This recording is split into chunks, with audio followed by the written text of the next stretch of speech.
Roy Consultants concerning an engineering report presentation on the former Kerrs Trailer Park. We have Bruce Cummo in our midst this evening and Michelle Poirier to make the presentation. So Mr. Poirier, welcome, and the microphone is yours, sir.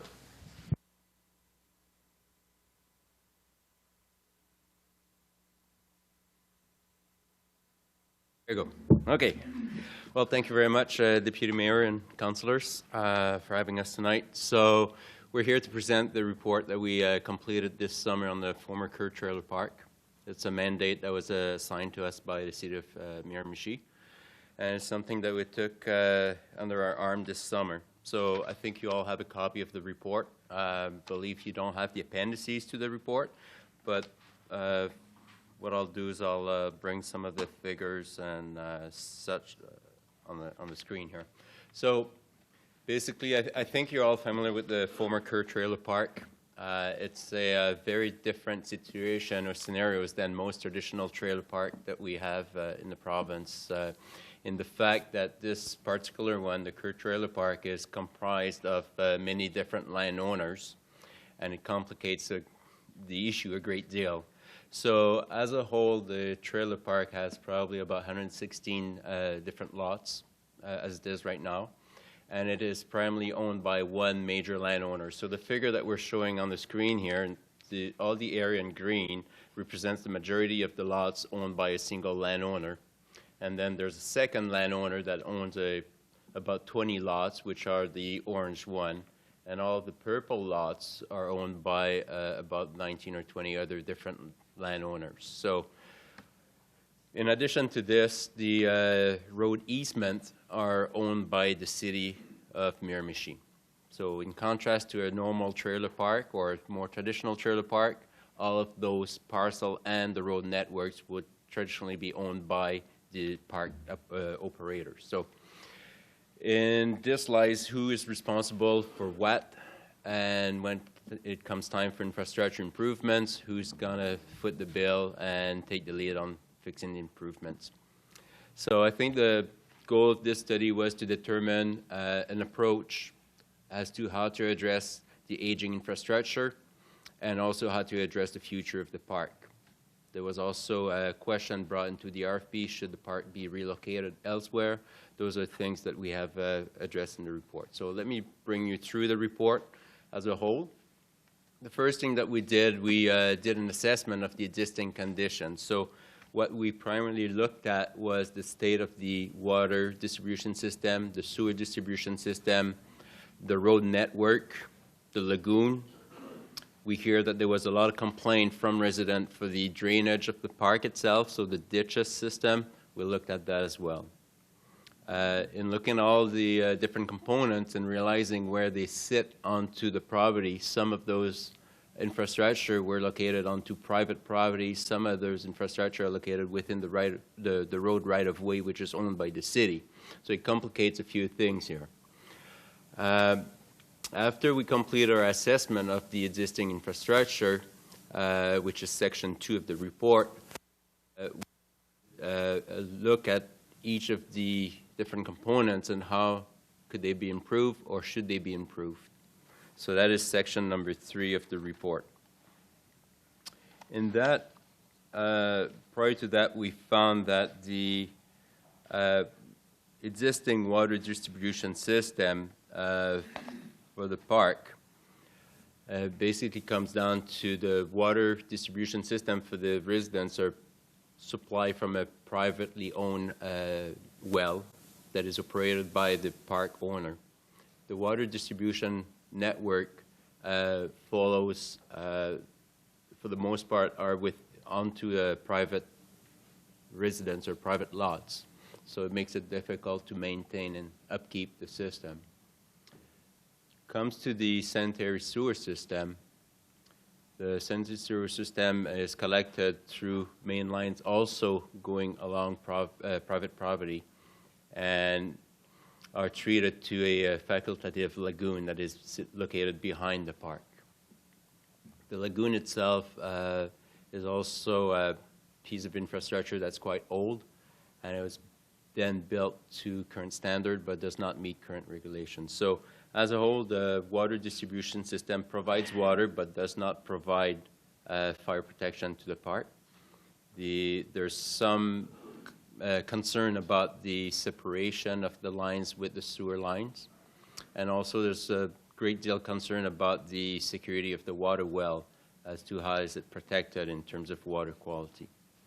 The sanitary collection systems also raised a few concerns where it is undersized compared to current standards.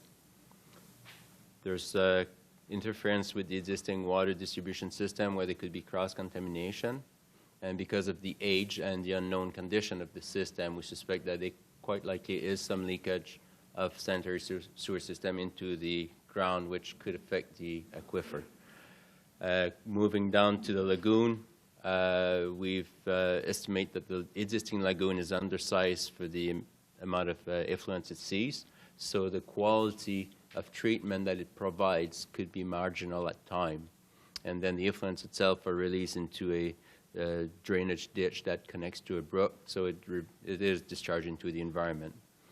All that to say that the park owner has a license of operation for the water well system and also for the lagoon system, of which it should be complying. So we haven't been able to verify if it was in compliance, but we would assume that the government would have that requirement respected.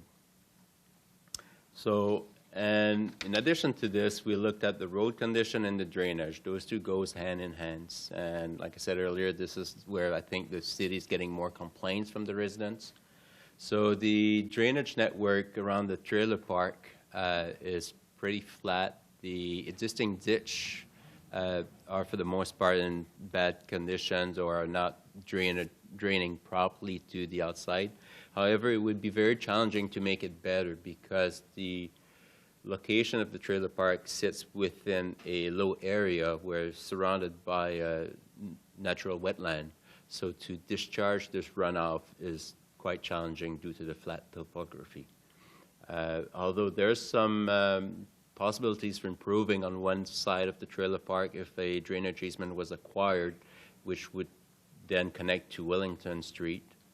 On the other side, there's some drainage off-take that could probably be cleaned up and ditches to be improved and cleaned along the road. So that would be improvement that could be undertaken. And with that, there's some improvement that could be done to the road structures. When we did our assessment of the road conditions, we found that the road itself, the subgrades, was saturated in many places because of poor drainage. There's some woody debris or stumps or at some location that comes through the chip seal, so that is a sign of poor construction at the time. So to improve the road structure, there's some local area that would probably need to be excavated and fixed before resurfacing is done. Also, all the drainage culverts, cross culverts across the street, and also the driveway access culverts should be cleaned up, replaced, and readjust to the new profile of the ditch if the ditch are improved. Okay. Before doing all that road improvements, the city would have to question themselves if they are going to do any changes to the water and sanitary distribution system. Because if we are to do any upgrade to the sanitary system and the water system, the logical place to put the new system would be underneath the road within the municipality right-of-way. Now, when we look at all the options that were available for this subdivision, we came to the conclusion that because the general area around the park, the Tainville area, is not currently serviced by water distribution system, and we understand that the municipality has no plan to service that area with water distribution system in the future, that probably would not be a likely scenario to provide municipal water distribution to the park itself.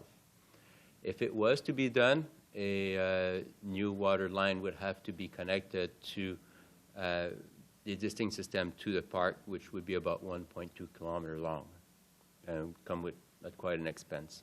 once the water line, the main water trunk gets to the park, then you have an option of connecting to the existing pump and using the existing distribution system to provide water, or put a new system throughout the subdivision. Obviously, the second option, to put a new system, is more expensive, but it would have the benefits that you could possibly have a fire protection system added. On the sanitary sewer system point of view, we've looked at options, and the existing surrounding area currently have sanitary sewer services. So to connect the park to the existing sewer system, the municipal sewer system, would be a lot simpler.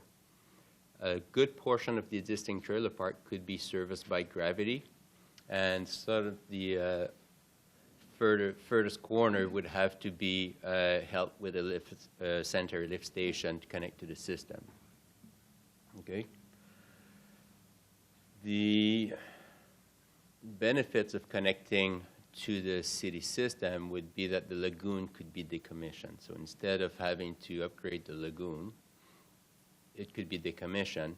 And doing so, you would remove the risk of pollution that the lagoon poses to the environment and a potential risk of contamination to the water well for the trailer park. Again, with the sanitary sewer system, there's two options that's available.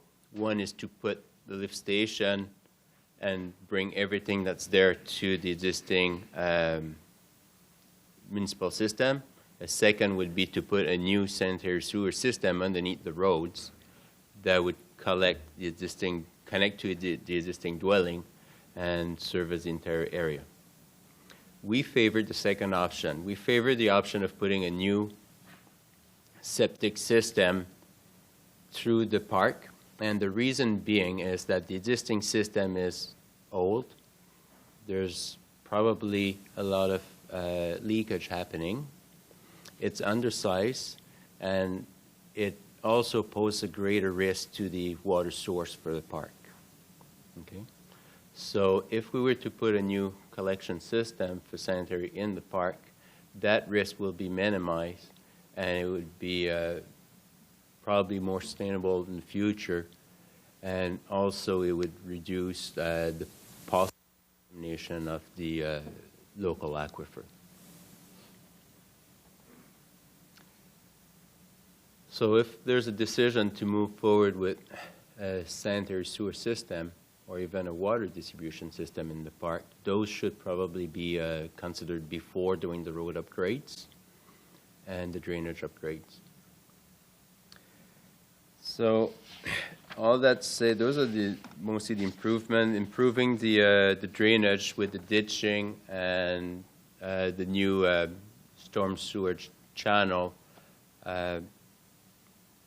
Those could easily be done in conjunction with the road construction or before, under a phased approach.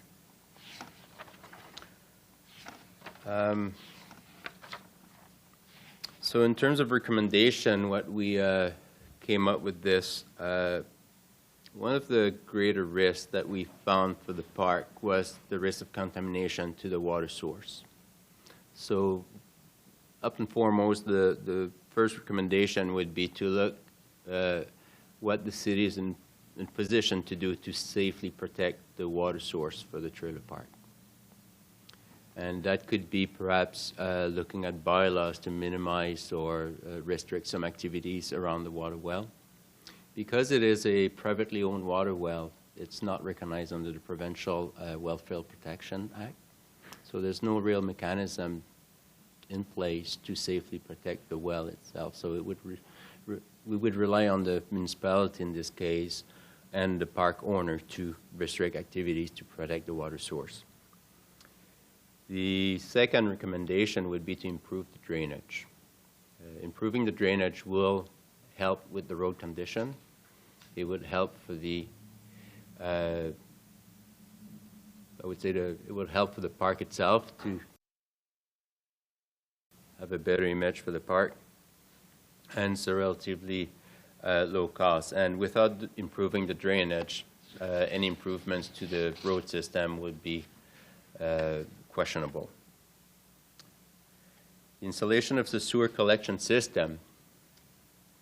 One of the benefits of having a sewer collection system is, as I said before, it will protect the water supply from risk of contamination, but it will also bring the park in line to the level of service that the municipality offers to the neighboring subdivision. The existing lagoon, the City of Miramichi lagoon, has sufficient capacity, we believe, to handle the addition lots that this will generate. Then comes recommendation number 4, which is roadway rehabilitation. Upgrading the roads will include changing a number of culverts, cross culverts, resetting the culverts, and also addressing area where the road structure is deficient and resurfacing the roads. This could be done in under a phased approach, or it could be looked at doing all at once. And then finally to this, we would encourage the expansion where it's possible. There's still some possible available land within this park, and if the infrastructure was renewed and put in place, there might be an opportunity to convince the park owner to expand and increase the tax base. But also, one of the things that it would do is it would provide another avenue for affordable housing in the municipality. So, and this is where I want to touch on to the long-term parks viability. So that's chapter 6 or part 6 in the report. So when we first look at this project, we looked at it as under the eye of an engineer and making sure that everything makes financial sense and you've got a good return on your money and everything. But then it became apparent that this was not an easy solution. There was no real solution, so the idea of what can we do with the park and what is best for the municipality and the residents. So after many weeks of touring around and looking at every avenues possible, we came to the conclusion that this park in the City of Miramichi has merits, and it does offer a alternative to affordable housing for a lot of people. The park itself is not in bad condition, and we think that if the right investment was made into the park, there is a potential to improve the profile of the park and quite likely attract some new residents. So there comes the expansion. How does it make sense? There's restriction to the expansion, and the expansion would be the main constraint for expansion is the surrounding wetland. So if we want to stay outside the important map wetlands, the available land for expansion is limited, and the quality, land of quality is limited as well. But we feel that there's probably an opportunity for 15, maybe up to 20 additional sites to be done. So when we looked at option to bring sanitary sewer services to the park, we also look at how could we connect those extra lot to the sanitary sewer services. So we did some preliminary check and balance there, and the future lift station that would be required could handle those extra lots in terms of sanitary sewer. Water distribution should also not be a problem. The existing well could probably handle that. So there's opportunity, we feel, for expansion should the various stakeholders are willing to do so. The other components that we were asked to look at was sort of do a risk-based analysis of what is happening there. So a low risk we define as something that has a very low risk to human health or the environment. Medium risk would pose some risk, but it wouldn't be critical, where a high risk will be something that could be critical to human health or the environment. So quickly saying, as it says in the report, like the site and general location of the park is not a bad location, although there's some wetlands around it. The drinking water supply we determined that it was sort of a medium to high risk, and this is due to the lack of measures to protect the water source. And should the water source be polluted in any ways, that could cause a serious risk to the health of the residents. The drinking water distribution system, we felt that it was sort of a medium risk, and that is because of this proximity to the aging sewer system, and there's a possibility for cross-contamination there. The sanitary sewer collection system, again, was medium to high risk, everything to do with the possible pollution to the water table. The road, the stormwater drainage, that is at low risk to human or environment. Okay? And finally, we were also asked to look at what is the possibility, or would there be any advantages to relocate this park somewhere else in the municipality? That comes with a number of challenges. So when we look at a cost-benefit analysis, would that make sense? The cost-benefit analysis would say that it's probably not a good option because you would have to acquire new land, you would have to do land development to give access to that land, and then all the other costs to put a new water system, sewer distribution collection system, stormwater, building roads, those are comparable costs, or if not more expensive costs than upgrading the existing park. So on cost perspective, it is probably not a very viable option. And second to this, is the municipality in a position to get into the business of owning a trailer park, or is it something that is left to the private sector? But more so to this, the biggest challenge I found with that suggestion would be, how can you relocate a park when it's owned by a number of the individual owners? The municipality would have to go with an expropriation order, and even with that, there would be challenges. And the likelihood that every single landowner would agree to relocate somewhere else is probably not realistic. So it's could be a suggestion, but I don't think it's a very achievable recommendation to say that we could relocate the park. So that's in a nutshell, that kind of covers the report. So overall, our recommendation for this to the City of Miramichi would be to take time to invest in the necessary infrastructure to upgrade the park to a level of service that is consistent with the neighborhood. So provide sanitary sewer system to the park. Leave the water distribution system to the owners, but put in place measures to protect the supply of water. And also, when that is put in place, move on with a plan to upgrade the drainage in the park and upgrade the roads, and try to support in any way or kind an expansion to the trailer park where feasible, so that the tax base could be increased for the trailer park, but also that there's more supply of affordable housing within the City of Miramichi. So that's, as a whole, what we feel should be done for the park. How is it going to be funded? We could maybe help this municipality to make application for different source funding at provincial and federal level. We could maybe take the angle looking at how could we safely protect the water supply. That is one way of doing it. How can we make the park more resilient to climate change, effects of flood, to deal with drainage? Those are possible avenues that the municipality may want to look at, and we'll be happy to help you out to put funding application forward with that. So that's pretty much it.